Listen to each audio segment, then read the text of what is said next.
Hi, Peter. Welcome on Global Conversations. And it's lovely to have an award winning, world renowned psychologist with us today.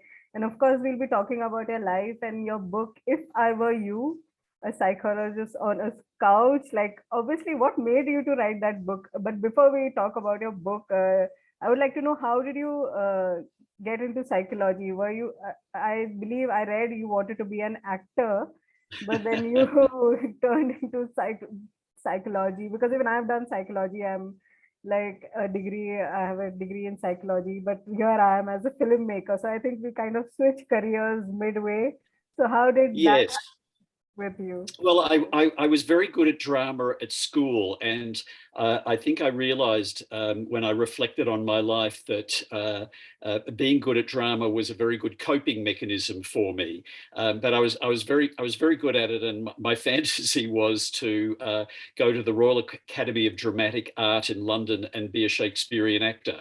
Okay. And my mother, God rest her soul, said to me, "Look, that's not a bad idea, but maybe you should go to university first and get a degree so that you've got something to fall back on, because the life of an actor is a very tenuous one at best." And you know what? She was absolutely right. The funny thing is, so I went to university and I ended up becoming a psychologist. Many years later, in the 90s, I used to appear on a TV show called Good Morning Australia, which was a live national show, obviously in the morning. Yes. And I was the resident psychologist on the show. So I had a spot each week. And Mary, I used to sit there in the studio with my makeup on, under the full lights, with the floor manager going 5, 4, 3. And I used to think, hey, I'm sort of an actor still, except I'm playing this role of this guy called Peter Quarry, who's a psychologist. So I really do believe if you have a particular passion, you find a way of expressing it, even if it's a little different to what you originally had in mind. Coming back to the book, if I were you, what made you, what gave you the inspiration of writing that? Because normally psychologists, they like to listen to, they have patience the whole day, and I'm wondering, if you are a psychologist, has it ever been with you, like you're listening to someone, but then you are in your own world, your mind is wandering somewhere else, and the person in front of you is actually telling their woes or their despair, and you're actually in some other world of your own, and then you come back and you're like, yeah, yeah, yeah, okay, okay. Does it happen? Well, you asked two questions. I'll answer the second one first, Okay. and the answer is, of course, your mind wanders. I mean, you try and stay focused on your client, but we're human as well. So of course the mind wanders a little bit from time to time. But to go back to your first question, Mary, which is, why did I write the book? Well, I've had a wonderfully successful career as a psychologist. The main thing that I did, I mean, I did a number of things, but the main thing that I did is I had a company called Quarry Productions, which produced corporate training videos on topics like leadership and working in teams and how to be motivated and all of those sort of soft skills. And in fact, we used to distribute our programs in India. I know that for a fact. And I did that for about 30 years. When I hit my early 60s, I thought, okay, what do I want to do now? And I'd been doing some reading about getting older, and I came across the work of an American psychologist called Victoria Howard, and she talked about the benefit of doing what's called a life review, which is where you sort of step back from your life and you have a look at it, you kind of analyze it. And I thought to myself, gee, that sounds like an interesting thing to do. I'm going to do that for myself. Now, I promise you, I had no intention of writing a book at the time. This was purely a kind of an exercise that I wanted to do for myself. And about three-quarters of the way through, when I looked at what I produced, I thought, no, I want to share this with people, because I really do believe that this can help people make peace with the past, get to know themselves better, and also plan for a better future. And the book's been out for about a month now, and I'm really thrilled with the reaction it's getting.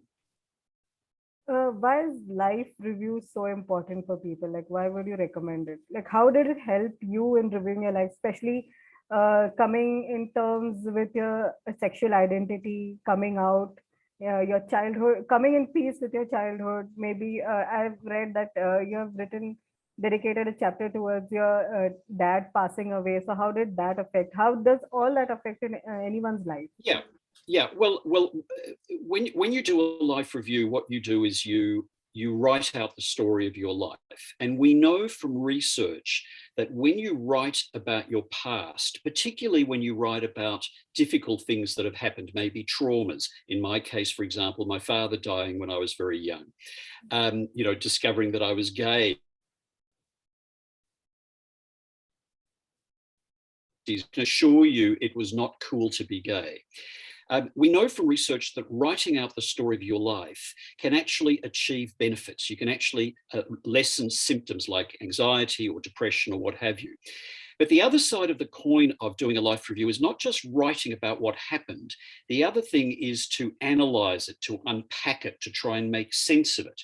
And we know once again from research, psychological research, that when you unpack your life, when you sort of start connecting the dots, when you start seeing the patterns, when you start understanding yourself more, that this can have the best effects. So, for example, one of the things that I realized, one of the many realizations that I had doing this exercise for me was that I'm actually a pessimist.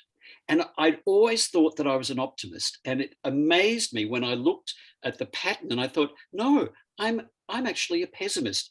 And all of a sudden, a whole lot of things made sense to me.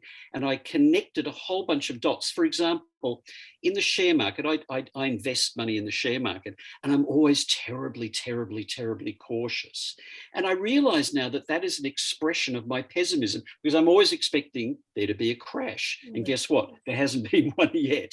So I think you can, as I said before, you can make peace with your past. You can understand yourself better, but most importantly, you can still make plans for your future. Right. So, what is the most difficult thing as a psychologist? Like when you're with a client, does it trigger your own past when you're listening to some of their problems? Like, does it happen? Yeah.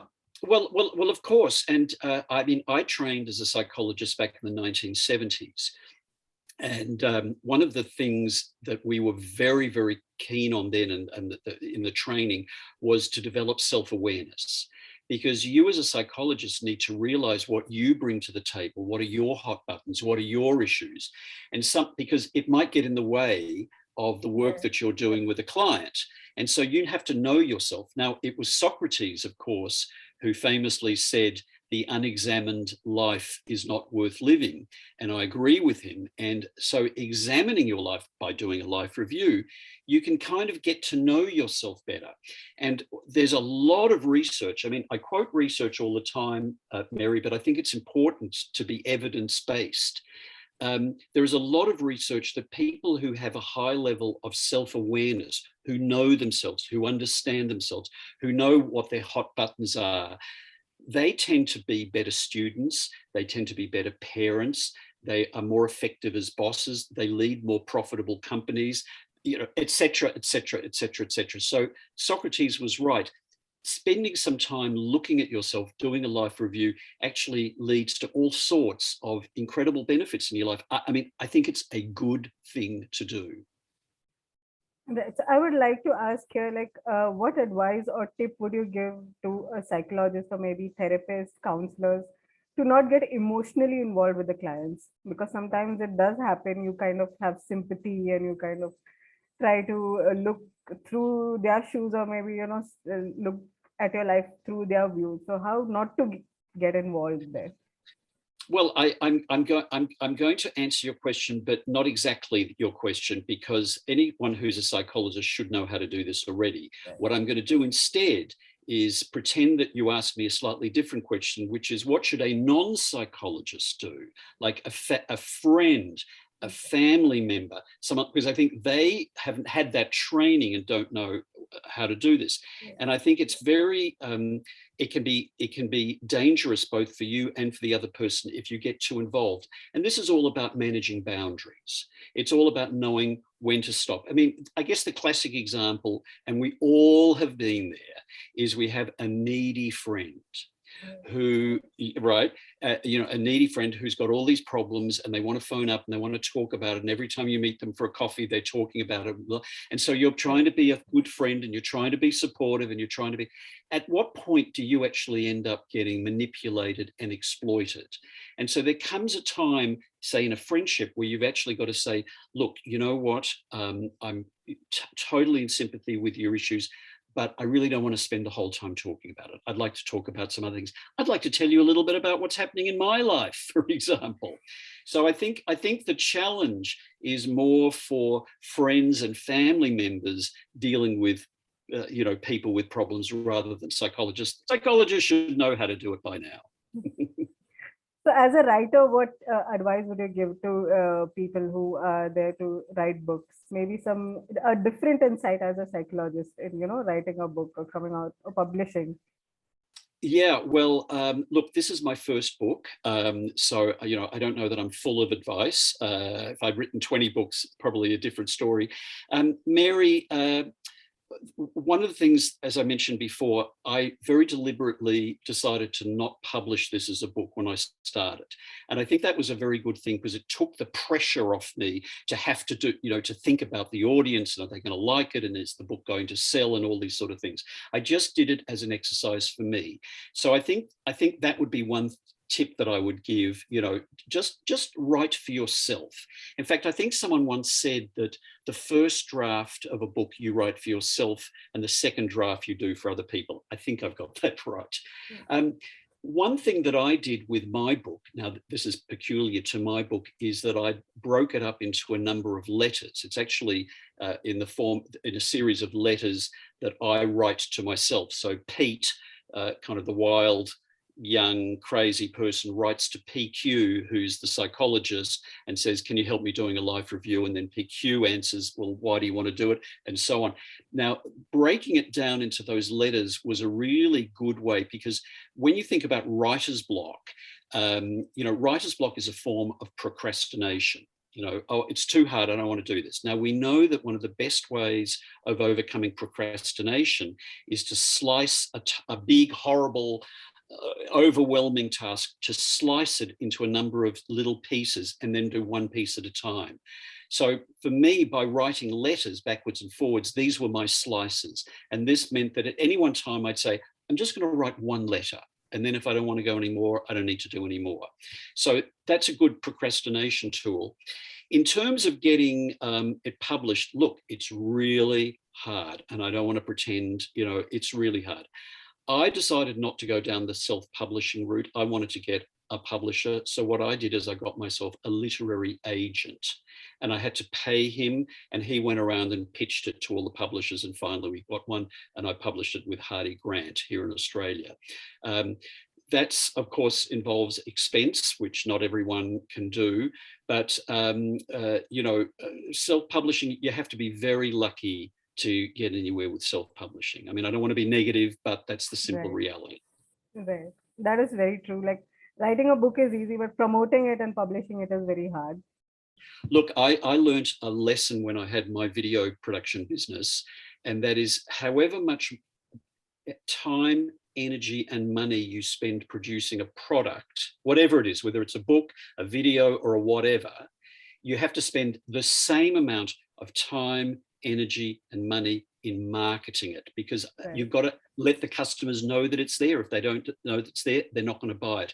And that is a really hard, people seem to think that if they're going to write the book, magically it's going to sell. It doesn't work like that. No. So be prepared to do the marketing and, promotion, and it can be very tedious. I mean, I'm lucky, I'm talking to people like you, which is a total pleasure, but pushing and doing all of that can be hard. But I don't want to discourage people. But that's why, just do it for yourself. Don't worry about the publishing and the marketing. Just write it for yourself, and let's see what you come up with. Right. So last few questions. I would like to go back into your life. Like, how difficult was it to come out with your sexual identity? And the second question is, what advice would you give to the LGBTQ community, like regarding, coming out to the community or their own family? Even today, it's difficult. It's it's Yeah. opening up slowly, but then still there are kind of barriers, and you have all these religious things Yes. associated. So how would you Yes. deal with that? Well, I realised that I was gay when I was about 14. So this was in about 1968. Now in Australia. Now there was no sex education, there was no internet, there was no information, there was nothing. I mean, it was in Australia at the time, it was illegal.